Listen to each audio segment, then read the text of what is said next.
Hello. Welcome to the Entrepreneurial Alumni Speaker Series. My name is Allison Gampel, and I'm proud to serve as the Associate Director of Alumni Programs at York University. I want to extend a warm welcome to all of you in the audience today and wish you all a happy red and white day. You'll see a lot of us wearing our red and white York gear, and it's always nice to be celebrating York's amazing spirit, even if we're doing it from the comforts of our own home. It's an absolute pleasure to bring so many of our students, alumni, and friends together at one of our many online experiences. But before we get today's event underway, I would like to note that as this meeting is virtual and we're not all gathered in the same space, I recognize that this land acknowledgement might not be for the territory that you are currently on. We ask that if this is the case, you take the responsibility to acknowledge the traditional territory that you are on and the current treaty holders. As a member of the York University community, I recognize that many Indigenous nations have long-standing relationships with the territories upon which York University campuses are located that precede the establishment of the university. York University acknowledges its presence on the traditional territory of many Indigenous nations. The area known as Tkaronto has been caretaken by the Anishinaabe Nation, the Haudenosaunee Confederacy, and the Huron-Wendat. It is now home to many First Nation, Inuit, and Métis communities. We acknowledge the current treaty holders, the Mississaugas of the Credit First Nation.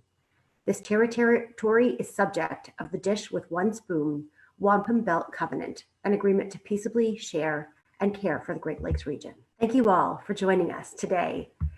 This webinar that you're about to experience celebrates York University's accomplished alumni and is part of our highly successful Entrepreneurial Alumni Speaker Series, which is a partnership between the Innovation York area and my area, the Office of Alumni Engagement, and our team. It's a true honor to welcome many of our fantastic York U alumni to our virtual events, including today's speaker, Michael Prosserman. Many of you might know him as B-Boy, Pieces, or Mikey. Mikey graduated in 2008 with a Bachelor of Administrative Studies degree and is a B-Boy breakdancer and founder of Unity Charity, an organization that uses hip hop to improve youth mental health. Wow. Now, we'd like to get to know a little bit more about you in the audience. So you'll notice a Q&A button at the bottom of your screen. If you can, please type in the city or region where you're located. I'll give everyone a moment to respond. Some of those responses. Oh, I see someone's close to me in Vaughan and someone's quite far. Calgary, Bangalore, India. Wow. Amazing to see the reach of the York University community. Vancouver. When I saw this question, I thought, oh, everyone's going to be, in the GTA, but it's just wonderful to welcome you all. And I hope that for most of you, this isn't too early in the morning or in the middle of the night. So welcome from wherever you are, and it's wonderful to be able to come together in this virtual sense, to be able to celebrate and learn and experience together. Through this at-home speaker series, we're so pleased to highlight outstanding entrepreneurial alumni who studied at York and to give them opportunity to share their journey and insight with you. You will have the opportunity to ask questions following the presentation. We hope that their stories will inspire the next generation of entrepreneurial changemakers as you embark upon your own journey of creating positive impact in our communities. I'd also at this point like to share some exciting news from York. For 20 years, the Bryden Alumni Awards have celebrated alumni who have changed the world for the better, including our speaker today, who in 2015 won our Alumni Award in the One to Watch category. He certainly, with the launch of his recent book, has proven to be a wonderful contender for that, and certainly one to watch over the years. The tradition of recognizing the contributions of alumni will continue at a really exciting event we have coming up in just a few weeks called the York U Alumni Celebration, honoring 20 years of Bryden Awards. It's virtual. You can do it at home and join us on November 19th from 7 to 8 p.m. We're going to bring together 20 years of award winners along with York's global community of alumni, friends, students, and leaders for an entertaining and inspiring evening. We have some special guests, AKA celebrities, who are going to be joining us. So this is one you're not going to want to miss. And Since it's virtual, we are able to offer you complimentary tickets and hope that you can attend. You can RSVP at alumniandfriends.yorku.ca/Bryden. At this point, I'd like to welcome my colleague, Diana Senwasain, Marketing and Events Coordinator for Innovation York, who will introduce our inspiring presenter who's going to be with you. Over to you, Diana. Thank you so much, Allison. I'd like to welcome everyone joining us today in our Zoom audience, as well as those on Facebook Live. I'm so excited to be here for the launch of the first event in the fall edition of the Entrepreneurial Alumni Speaker Series at Home, hosted by LaunchU and Alumni Engagement. Today, we celebrate community excellence in what is known as Red and White Day. As a university with a community spirit that is second to none, we enjoy sharing with the world our York pride by wearing red, white, or York gear. The event today is just one of many participating in the festivities. Because the majority of university operations are taking place from home, this past summer, we were able to transform what was previously an in-person series to a virtual experience. We welcome 3 of York University's top alumni entrepreneurs. Richard Reiner, who told his story of being a serial entrepreneur in the tech world, Jennifer Huggins, who shared her story of how she turned her biggest weakness into her superpower, and Abtin Masarataga, a digital marketing guru who shared his story of his rise and fall and what he's learned so far as an entrepreneur. We've asked our speakers in the series to be as real as possible with you in sharing their journeys. These stories are really meant to give you insight into the different ways that they've navigated through their careers, endured ups and downs, and still managed to build empires. We hope that their talks have inspired you in some ways in your own life. Before I introduce our speaker, we always like to find out more about our audience members. So we're going to display a poll question for you right now. Are you actively working on a venture, or do you have a business idea that you'd like to pursue? You'll see that poll question on your screen right now. So I'll give you a moment to respond. And we always like to get to know our audience a little bit better. And since this is an Entrepreneurial Alumni Speaker Series, it would be interesting to know how many of you are actually working on your own businesses. So I think we will close the poll and share the results with everyone. So it seems like 83% of you are working on a startup company. So that is really, really great. I think that this event will be really, really valuable to you, and you will definitely learn quite a lot. So thank you for joining us. Just like our in-person events, we like to encourage your engagement. So while the first half of the event will be focused on our speakers sharing their story, the other half will center on your participation. Today, we have pre-selected 3 audience members who will be participating in our entrepreneurs panel. These individuals will have the opportunity to join our speaker on screen and ask their question. We'll also give you all the opportunity to ask your own questions using the Q&A button at the bottom of your screen. Please feel free to type in your question at any time, and you may also use this button if you're experiencing any technical issues. Now I'd like to introduce our speaker, Michael Prosserman, founder of Unity Charity. Michael is a best-selling author, b-boy or breakdancer, university instructor, and certified coach. He scaled a grassroots organization from the ground up as the founder of Unity Charity, an organization using hip-hop to improve youth mental health. Over 15 years, Michael grew Unity from a volunteer group to employing 80 staff, raising $7 million, and having an impact on over 250,000 youth. Michael is also the best-selling author of Building Unity, leading a nonprofit from spark to succession. I am really excited because we are giving away 30 free copies of the book to our panelists, as well as a select group of attendees who registered early. Mike, we are so happy to welcome you here today and can't wait to hear about your story. Thank you for the warm welcome, and thank you to everyone for coming out today. It's a true joy to be here with you all today. I see some familiar names in the attendee list, so send in love, Dio, what's up? And some amazing energy around people who are doing important work in the community. So I'm excited to get to know each of you, and please do keep in touch. Before we get started, in the spirit of Red and White Day, I'm rocking my favorite red and white shirt. Forever a fan, always. Yeah, and I'm just really excited to share it with you today. But before I get into it, I know we're behind computers or phones or wherever we're at. I want to ask that we all create some energy together. So if you rub your hands together like this behind your screen, wherever you're at, I know you're doing it right now. So just rub your hands as hard as you can together until they start getting really warm. And then on the count of 3, we're going to push that energy through the screen. 1, 2, 3. Okay, feeling that tingly feeling. That's love right there. Amazing. Yeah, I like to try to break that fourth wall because I know being behind a screen all day can be exhausting. So thanks again for having me out today. I'm going to share a bit about my story, and then we're going to jump into the panel discussion. I'm a proud York alumni, and thankful to be here with you all today. So I'll jump right into it. Firstly, if anyone's interested in staying in touch and connecting afterwards, or even seeing me do some breaking, b-boying, you can check out my Instagram at the bottom there, b-boy pieces, and definitely stay in touch on the ventures that you're running. Because yes, this is a talk, but I'm really into the interactive conversations that we can have, and any ways I can support you in building whatever you're building in the world.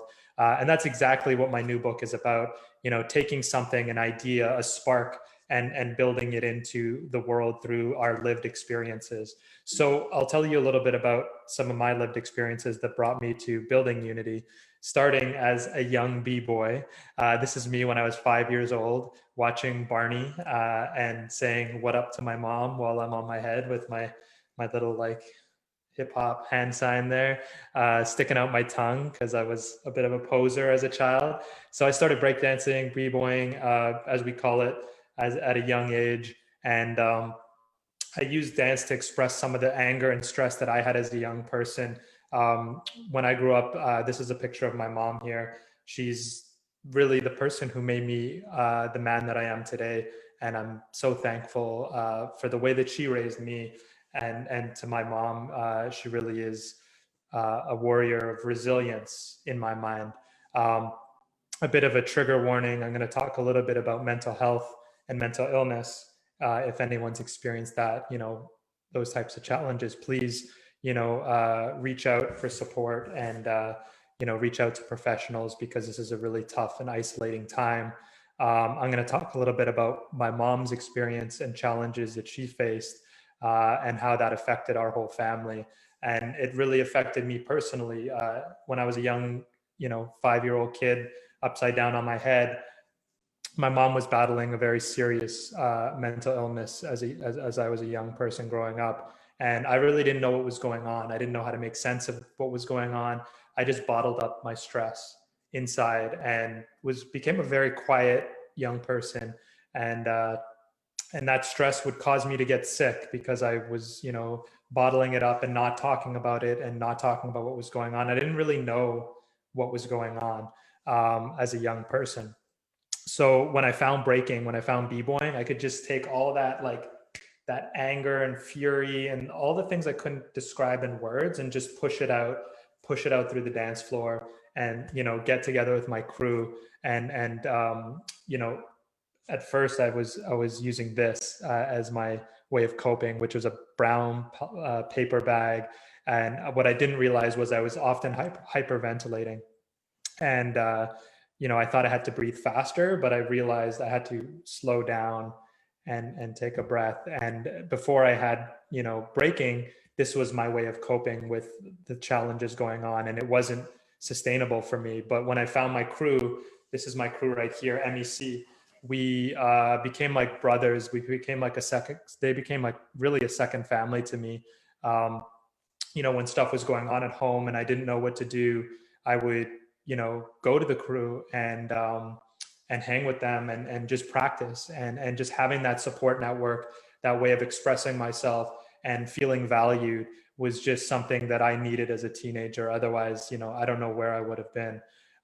So I challenge you to reflect on, like, who are your support networks, and when you are struggling and going through those tough times, who can you reach out to? Whether it's a friend, a family member, a community member, maybe it's someone, a teacher that you once connected with that is really supportive and really helped you. I really encourage, and today we're going to talk a lot about mentorship. Maybe there's a mentor in your life that you either have or could reach out to when you're going through those tough times. And for me, it was my crew. And I always encourage folks to figure out who their crew is, because you might not be born into a crew, but you can sort of develop that crew throughout your journey. So that's definitely something that I encourage all entrepreneurs and all people really to develop their crew, whatever that looks like to you. So when I was in grade 11, I got into Cirque du Soleil, and I was about to join the circus, but I also got my acceptance letter to York University. So obviously I chose to go to York University. I'm wearing the red. In fact, the book cover is even red. I just realized that today. It's some real York pride right there. And I went to York, and I started, building unity and the organization at York. In fact, if you were at York at the time in which I was there, you would often see me like this, promoting unity. I would pretty much do anything I could to promote unity. It was almost ridiculous. Actually, that is ridiculous. No, that's not almost, that's 100% ridiculous. I remember back in the day, I used to dress up in this chicken suit, throw on the Unity shirt, and be promoting these hip hop events we were running and these programs we were running for youth in the early stages in 2004 and 2005. And 15 years later, we built this thing. And it literally just started from my passion for breaking, for b-boying. And, the things that had happened to me in my life with mental health and wanting to advocate and stand up and do something about it. And I made that my life's mission. And we built a community of artists, and we built a community of people who just wanted to, improve improve mental health of young people using hip hop as a tool and a vehicle and as an outlet. And we were just making it up. I often look at this guy, and he's building the plane. He's also balding like me. And I relate to what he's doing here, because he's just making things up as he goes along. And I think that's the classic journey of the entrepreneur. And it's something I reference a lot in this book, of the metaphor of building the plane while flying it, not really spending so much time making all the plans, but making the smallest prototype that we can, and then testing that out in the real world. Because sometimes, we spend too much time sort of in the lab and never take our ideas out and, fly them and see what happens, so that we can learn and change and learn and change. And really, this book is about self-reflection, like, how do we look at ourselves and say, how can I do better? How can I do better? How can I do better? How can I do better? Without beating ourselves up, but also, not missing the information that's coming to us, the feedback that's coming to us, so that we can take that feedback, learn and change. And that's what this building the plane while flying it metaphor looked like to me. I mean, the perfect example of building the plane while flying it right now, going back to school during a pandemic. Has anyone done that before? Are we doing it right now? Yes. Is it perfect? Probably not. But every day, every week, I'm sure we're coming out with new protocols, new ways of feeling comfortable or safe about it, and new ways of, adapting to what's happening. So a pandemic is a very extreme, but it's a very interesting example of how we can continue to build the plane while flying it. So, another reflection I would sort of share with you is, how are you building the plane while flying it right now in your personal life, in your business, for those of you who are building businesses or nonprofits, and just in general with the pandemic. Like, what is one thing that you've learned during this pandemic? If you want to, type that into the chat box, feel free. What's one thing you've learned during the pandemic? And, you just learned on the fly, you built the plane while flying it. Feel free to share those answers. Just take a look at that, at some questions coming in.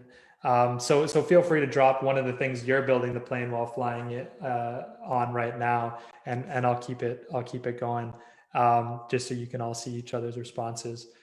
So we used hip hop, because hip hop was something that a community that took me in, and my crew struggling with different things, not just mental health, but things happening in the community, violence in the community, and using hip hop as a tool to empower ourselves and have a voice and have a platform and have a stage to share our stories. So hip hop was a truly empowering tool because it didn't cost money. We didn't need resources in order to be amazing at this thing. We just needed, our bodies or our voices or, even a pen and a piece of paper in order to just, express what we were going through. So hip hop became this accessible art form that, anyone could just pick up and do. And it didn't matter whether you were good or bad. It was really just people who were contributing and showing up and showing up for each other. So hip hop became this powerful tool and an outlet for young people to build community. And we didn't mean to build this organization. We were just sort of we were just building the plane while flying it. We were just, doing one project, and then it built into another project, and then it built into another project. Some people ask, oh, all these partners and all these, this reach, but really it was one small step at a time. That's how we built Unity. It wasn't this profound, vision and, this growth vision. It was really just, oh, that seems like a good thing to do. Let's try it. Oh, that seems like a good thing to do. Let's try it. And some of those things didn't make it. And some of those, continued on for over 15 years at my time at Unity. And one of those, and eventually we were able to attract many partners, funders, corporate, government, free pizza, free lawyers. We really were able to resource this thing. And when you read the book, you'll see that one of the chapters is called Grow, and it's all about fundraising and building your idea and your team, as well as raising the money and the capital to do that, which is something that we were quite successful in, just getting some interest around the community. And after about 10 years, I was relentless, and I was, the worst at taking care of myself, just terrible. This is my email inbox, 426,000 emails in 10 years. That really attributes to about 116 emails a day. So if you talk about self-care, and it's one of the things I wanted to sort of end on before we do the Q&A, which is I was the worst at taking care of myself. And I know entrepreneurs and people, contributing and giving back or giving forward or, contributing to their community are often caught in this cycle of I need to hurt myself in order to help other people. And I really was one of those people myself, and it burnt me down and it burnt me out. And my dad, who was going through a really serious surgery at the time, in which, I thought I was invincible. I could just, do 10 meetings in a day. I thought I could just keep sending emails and it would just keep growing Unity. But what I didn't realize is it was negatively impacting my mental health. And I felt like, this guy carrying a rock, and I couldn't escape. I couldn't get out of this thing that I had created and this weight that was on my shoulders all the time. And I just broke down. And I personally, in my 13th or 14th year at Unity, I had a pretty serious mental health breakdown, and I began to develop anxiety as a young adult. And it's something I can't reverse. I'm here. I live with this every day. And what I really encourage entrepreneurs or people out there doing is be kind to yourself. I know it feels hard to do that and hard to slow down, but if I could go back and wave a magic wand, I wish I could have taken better care of myself. And I didn't do that. I wasn't someone who led by example in that way. So now I try to bake that into my life and my ways of being. Also, it helped to get a puppy. This is Olive. She is my little sweetheart. She wanted a belly rub in this picture, and she got one. She keeps me sort of grounded now. After I left Unity, after 15 years, I decided to make the big decision to let go of the thing that I had created and start something new, because I realized after 15 years, how much more can I give? And I know there's a lot of founders out there who feel like, they want to hang on tight, but I saw a lot of the founders in my circle really hurt the organizations after many years that they were part of creating. So I just didn't want to be that guy. So I let go of Unity like this.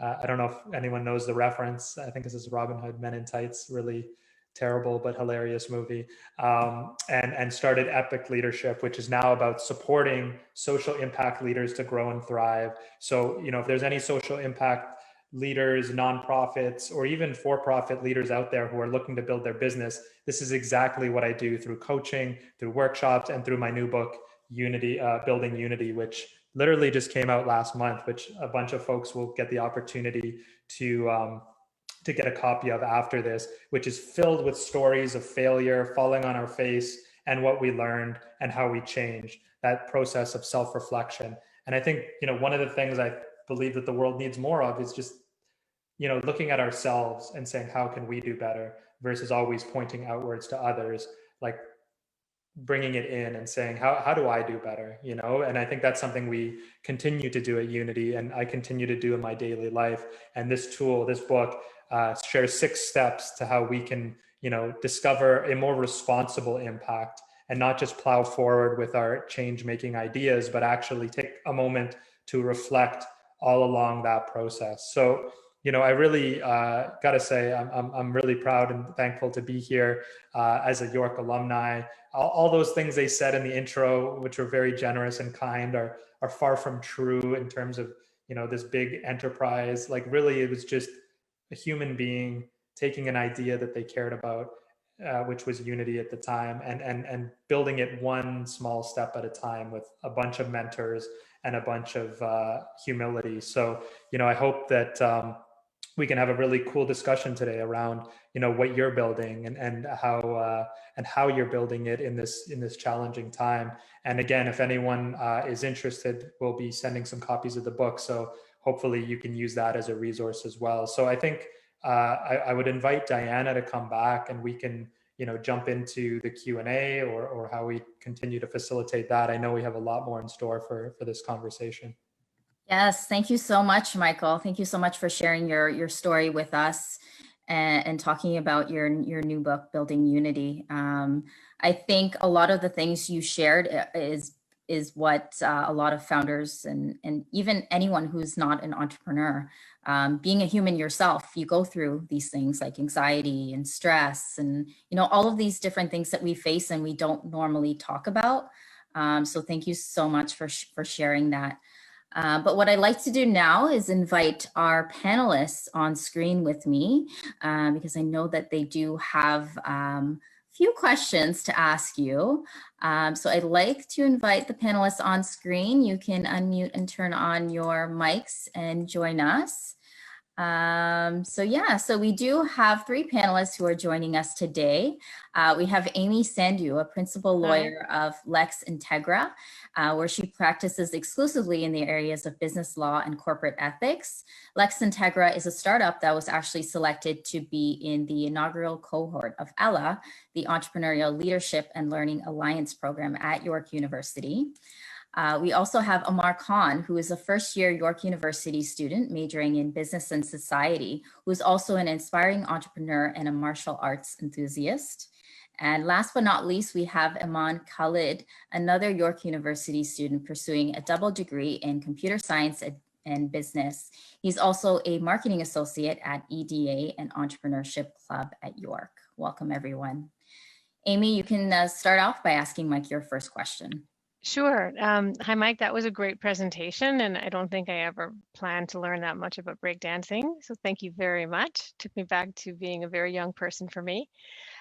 You already referred to the topic I wanted to ask you about, and that was the challenges of being a founder and staying in an organization, possibly some would consider for too long of a time.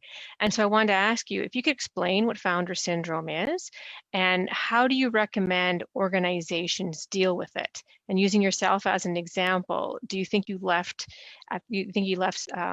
Building Unity, sorry, I forgot the name wrong, but at the right time, or do you think that there is a more optimum time to leave? So I'm curious about your thoughts about that. Thanks, Amy, and thanks for the question, and thanks for joining us today. And it sounds like what you're doing is amazing. I would love to connect and hear more about it. I literally run an entire day-long workshop and do ongoing coaching with founders on how they can best leave their organization in a way that they are proud of, as well as is helpful to the organization, to the continuity of the organization. All I'll say is it's not easy. I'll say it's very personal journey. It's different for everyone. So to sort of, that's why I don't like the term founder syndrome, because it almost puts a label on people saying that there's something wrong with people who've created organizations. I actually think it's about diving into what does that person sort of need throughout that transition, and how do we support them through that, versus calling people names. So, I really do stay away from the founder syndrome terminology, because it creates sort of an us and a them.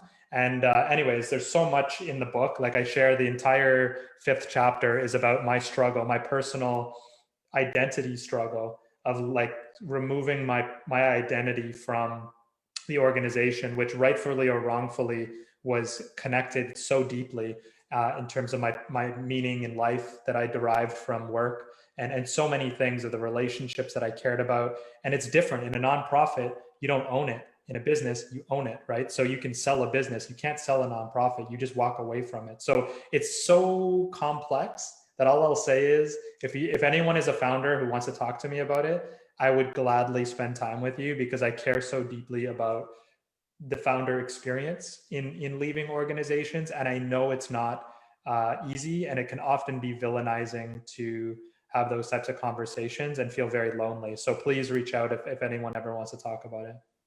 Thank you. That was a great answer. And I'll just add to say that so many people consider creating an organization like as having a child.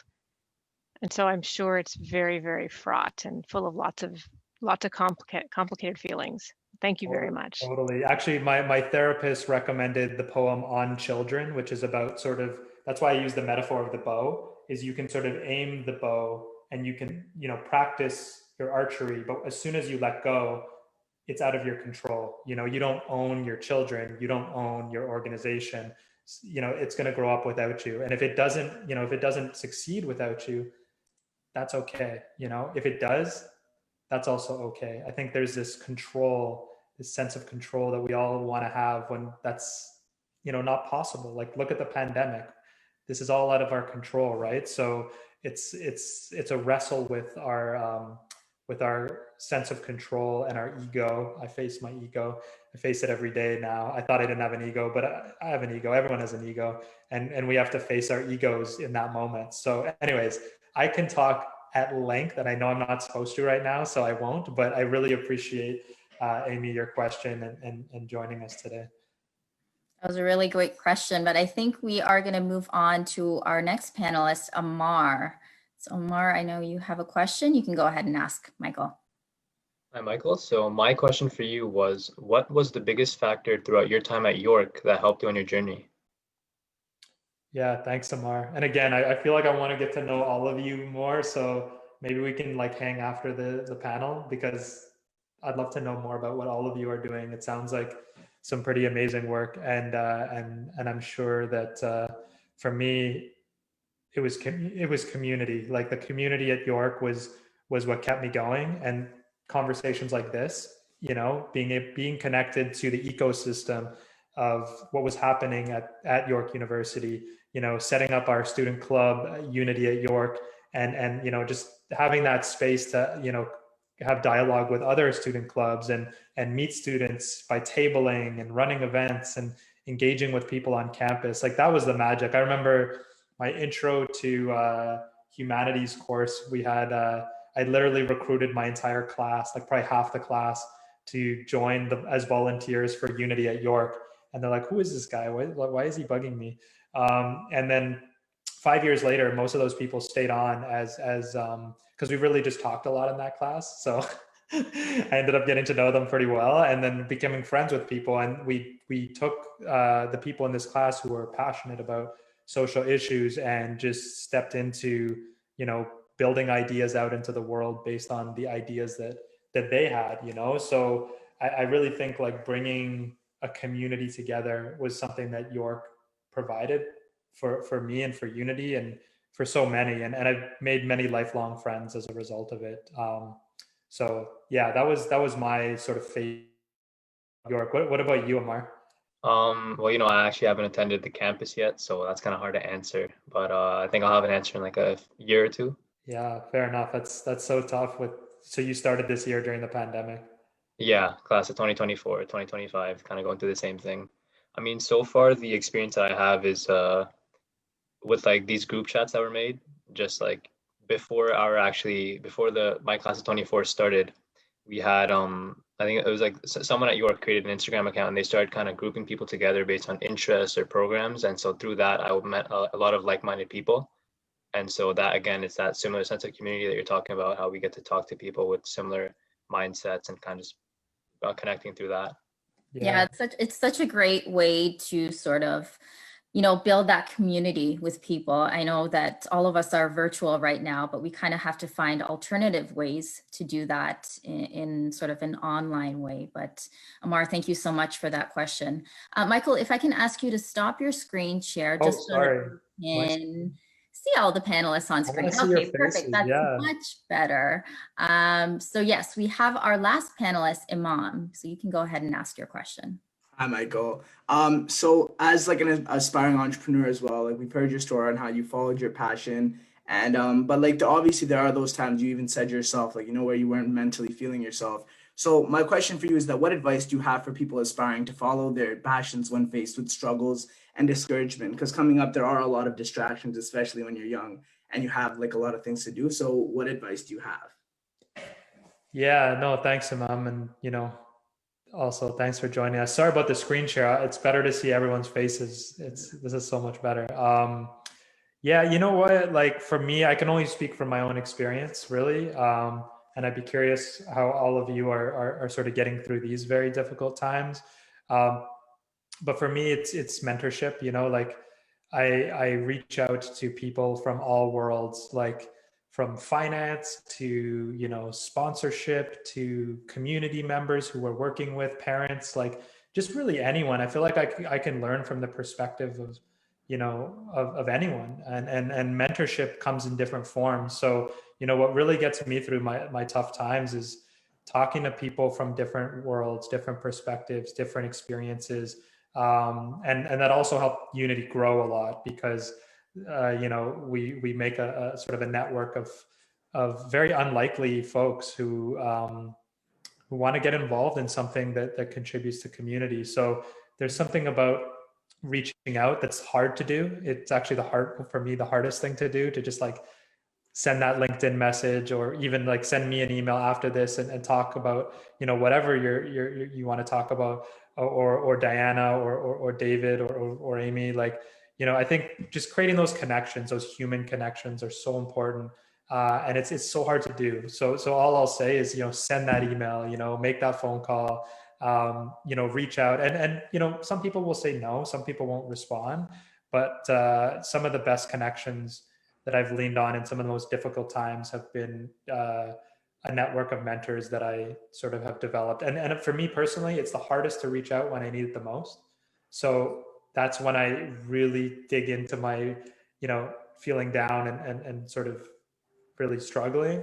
That's when I push myself the hardest to reach out, because I know that's when I need to connect with someone. So I don't, that's my own experience, and mentors have really supported both Unity's growth, but also when I don't know what the heck to do, like it's okay to not know what to do and to ask for help. So yeah, I hope that sort of gives you some. Oh, it does 100%. Like LinkedIn's very like a tool that not a lot of people have used. I started using it really young in high school, and it's been amazing. Like I wanted to be a lawyer at first, and I started reaching out. I messaged over, I think, cold message like 500 lawyers, and I think I got in a call with 3.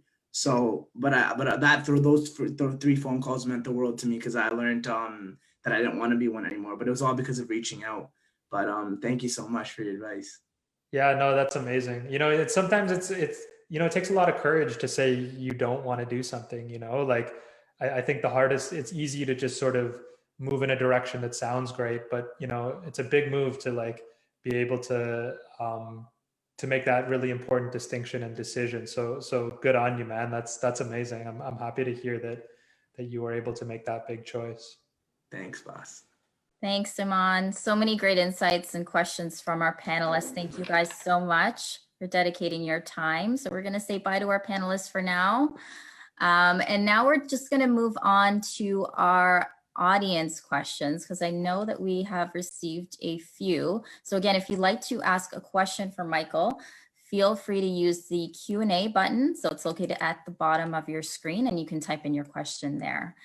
The first question we have is coming from Jay, and he's asking, what type of framework did you use while setting up your gig? I didn't have a framework. We were just making things up as, I guess, building the plane while flying it was a metaphor I used to use. I also used to ask my team, which they eventually began to dislike, what do you think? What do you think? What do you think? What do you think? Anytime we were discussing what we were doing. And, I really tried to get the opinions of the people that we were working for and working with to build Unity, which, slowed things down, but ultimately people loved working there because we really valued what people thought and tried to bring their genius and their strengths into the mix in order to build the organization. So it was quite organic. It wasn't like this founder leader vision thing or, following some business framework. We really just tested out ideas. We learned from those experiences, and we brought together a team of, amazing individuals who just wanted to contribute and work their butts off to make an impact in a specific way. And we never looked back, but it was very slow. It was like our growth trajectory was like a straight line over 15 years. We never had a huge up year or a huge down year. It was really just, steady. If you look at our financials, because we really just, I use the metaphor of we built the house by putting one brick in at a time, and just, we laid the brick, we did it properly. We put the concrete, we made it happen. We weren't like rushing or trying to scale or like all these buzzwords and innovation. It was just like, we put one brick down at a time. And then, 10 years later, we had a house. It's so important to build that strong foundation, especially when you want to build something as big and as great as Unity Charity turned out to be. So I think that's really good advice. We do have another question coming from Darren. What are you doing differently in your new endeavor that is ensuring that you aren't that guy carrying the boulder again? Is there one thing that you could attribute the largest impact to? I would say those are two separate questions. The one about taking care of myself is just slowing down. I thought the faster I sent emails, the faster I did everything, the more meetings I had, the more Unity would grow. And to some extent that might have been true, but there's a lot of meetings I didn't need to have that, I'd take every single meeting that would come my way and make sure that people felt respected and valued, even if the meeting had nothing to do with like growing the organization. So that hurt me. So now I'm a little bit more conscious. I make those meetings 15 minutes instead of 2 hours and driving to see that person where they're at. Because it's just, there were ways I could cut down be more efficient while still respecting people when they reached out. What was the second part of the question, Diana? Sorry. So is there one thing that you could attribute the largest impact to? Yeah. Oh yeah, that's right. And then just to sort of follow up on the first question a little bit is I no longer send emails at 5 a.m. I no longer send them on weekends. I no longer send them during holidays. I just don't do that because that behavior encouraged my team to do that, and it enabled it, and it made it seem like it was okay to send emails at all hours of the night. So if you have a boss that does that, or if you are a boss that does that, like consider how that impacts the action of your team. And the highest impact thing, I mean, I don't know, maybe in terms of building the business or in terms of, I guess I could answer it in terms of building the business was just trusting in people, investing in people. My best investment was in the people that worked on our team, giving them health benefits, giving them computers, like buying that. And we didn't even have the budget to do this stuff, but like we invested in our people because we needed them to perform at their best, not just on a business level, but on a human level. So we really cared about them, like I would celebrate when people left the company, left Unity and went on to better jobs. I would write everyone references. I write references for people to this day. Like I'd say even to this day, I'm writing a reference letter almost every week or every 2 weeks for a young person or for a past staff member, because that's the stuff that matters. And they know that I am there to support their career development, not just their time at the organization. And funny enough, by me supporting them as a human, they end up staying a lot longer. Like we had people staying 10 years, 8 years, 12 years, because they knew we cared about them as human beings, not just as like cogs in a wheel, you know what I mean? So yeah, sometimes I feel like we forget that people are human when they're employees, and I can't understand that, you know, it just doesn't make sense to me. It's so important to have that line too, because I know that especially since now, you know, a lot of people are working from home, their work life and their home life, there's not really a solid line. So like, how do you find the balance between the two, and has that changed now? Yeah, it creeps. It's such a creepy little like email or like a, you know, meeting at a certain hour. And honestly, I've probably taken a big step back lately in terms of that. But I would say that ultimately it's about recognizing it too. You know, like, excuse me, the first step to change is acknowledging that there's even a problem, you know, and if you don't see the problem, then you're never going to change it. And I'm a real big believer that you have to want to change, you know, like you can't force people to do something that they don't want to do. So if you don't see the problem, or if you don't see it as a problem, then it's not going to change, right? And for me, what I saw with these emails back in the day, didn't see it as a problem. Today I see that creeping in, so I see it now. I haven't done anything to address it, but now I'm sitting with that, like, I know I wrote this in a book and told other people that they should do this thing, and I'm not practicing it myself. So it makes me then go back through that point of reflection of like, how do I do better? You know, while being kind to myself, but like, how do I do better? How do I take care of myself and my family better?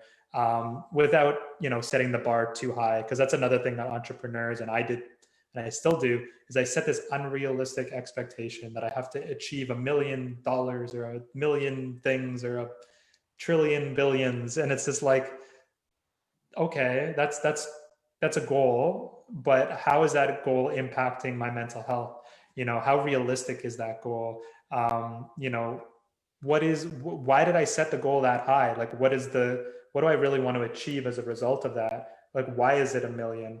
A million what? You know, like so we just set these arbitrary goals that actually become sort of these shadows, these really problematic, almost painstaking shadows that are cast on our entire day, night. You know, we lose nights. I lose nights of sleep over these unrealistic expectations I have of myself. So being kind to myself lately, I'm just like, you know what? If I just do my best today and show up and be present, I've done a good job. That's it. Great advice, because I think we're all, some of our toughest critics are ourselves, right? So it's just trying to face that and just finding the balance between everything, and sort of recognizing, you know, where you need to improve, because we are humans at the end of the day, right? But I think that's all the time we have today for our questions. And Michael, I really do want to thank you for sharing your insight and sharing your experiences and really your story with the audience. I think everyone really learned a lot. So thank you so much for dedicating your time today for us. Please do keep in touch with us. You, of course, are part of the York family, so we hope to see you and hear about all of your exciting updates. And I'm sure you will be launching another company very soon. We never know what else is in the works, or even another book. But I'm really excited to hear and sort of read about your book and see what's next for you. So thank you so much. Thank you. And I'll just say, you know, I really mean it when I say reach out. If anyone ever wants to chat or, you know, just bounce around a few questions about scaling or fundraising or any of that, like, I'm happy to make myself available. I really do take that seriously. And like, you know, hopefully for those who get the book, if you get a chance to read it, all of my painstaking lessons that I had to experience in order to learn, I wrote about all of that in there. So hopefully you can use this as a resource to support you in your, you know, change making journeys. And again, thanks to the York team, the fantastic York team for putting this on. Allison, Diana, Amy, Imam, and Amar, and Jenny. Can't forget Jenny and David. So thank you for you know, inviting me to be here today. It means a lot. Thank you so much, Mike. I'd also like to thank our audience members. Thank you so much for joining us today for the first event in the fall edition of the Entrepreneurial Alumni Speaker Series at home. I'd also like to thank Alumni Engagement for working with us to showcase the very best in entrepreneurship at York University. If you're looking to start your journey as an entrepreneur or need support to help take your venture to the next level, LaunchU offers a number of free programs, services, and events to support not only students, but alumni and external community members as well. Be sure to check out our Founder Fundamentals series, a free 11-week virtual workshop series designed to help you kickstart your entrepreneurial careers. We also have our 6th workshop this evening at 6 p.m. And if you'd like to register, you can visit our website at launchu.ca/events. I hope that you will join us for the next 2 events that we have coming up in this series. On November 12th, we will welcome alumnus Rand Goyle, founder of Fresh City Farms, who will share his story of moving from Wall Street to the farm. On November 26th, we will welcome Emily Mills, the founder and CEO of How She Hustles, one of Canada's leading networks for diverse women. We hope that you are all really inspired by Michael's story and the stories that we have shared from all of our previous speakers. Please be sure to follow us on social media to view the recording of today's talk, along with other events that we've held in the series.